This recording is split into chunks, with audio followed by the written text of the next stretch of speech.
This video is going to cover some Western mysticism as well as idealism. Western mysticism is a branch of philosophy, I would say, a subset of religion and a branch of philosophy that deals with oneness with what is behind creation. Mysticism in general goes back far before Western culture began, but in Western societies, mysticism has been absorbed by the church for most of history.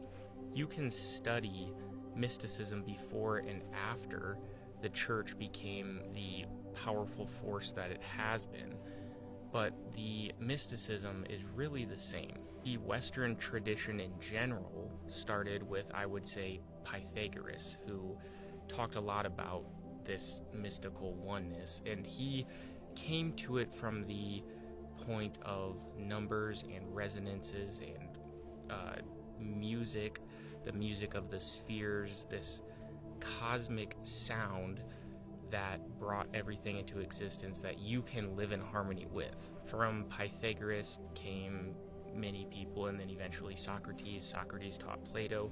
Plato taught Aristotle, and that is really the core of Western society.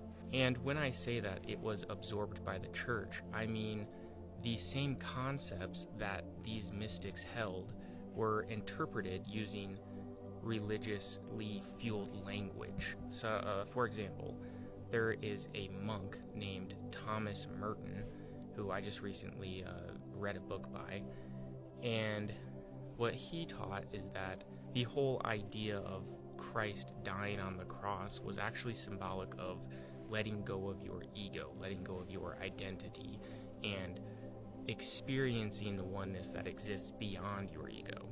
And he's saying this as a Catholic monk in the 1900s. One person that I think of when I think of Western mysticism that might not normally gain that title is an author by the name of Aldous Huxley.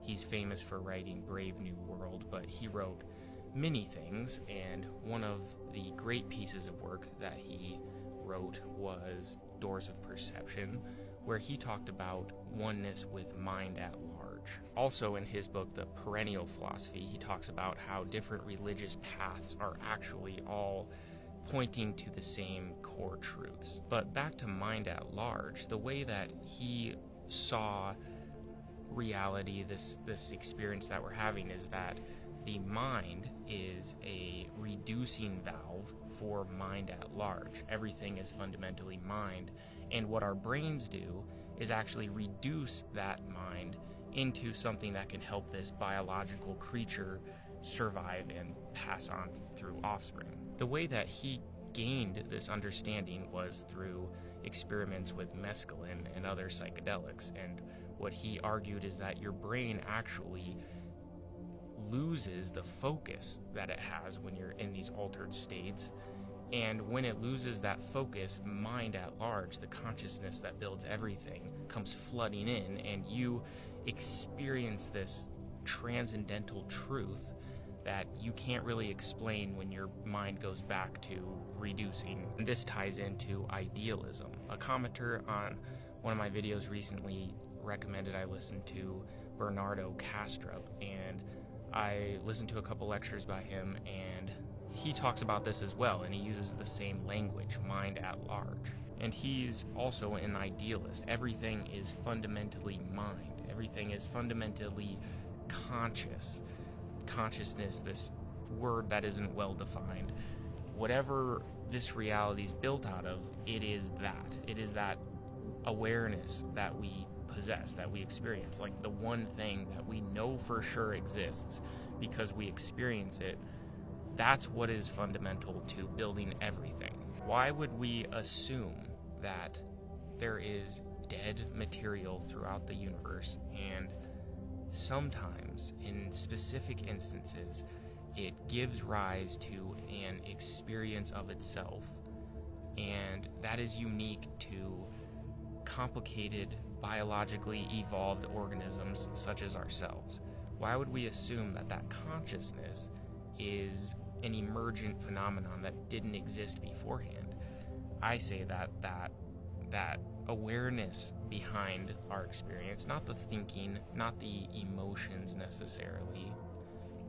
I could go into that, but the awareness behind it is fundamental to what builds up the material throughout the universe. When we hallucinate this place that we're in, inside our minds, through our sense organs, we're reacting to stimuli that these different senses pick up.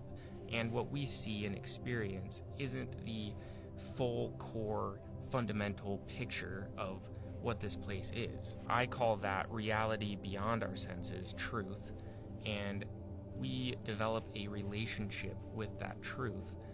And the closer that our philosophies and our outlooks align with truth, the more wisdom that we have. And that is why philosophy, for me, is a spiritual practice. There's so many things I could call this journey that I'm on. There's so many different labels to give it, but I have been sticking with philosophy for the last year because philosophy is a love of wisdom, and that to me is what a relationship with truth, a relationship with reality is all about. You have this feeling that you want to understand more. Thanks for listening, and please let me know what you think of these ideas.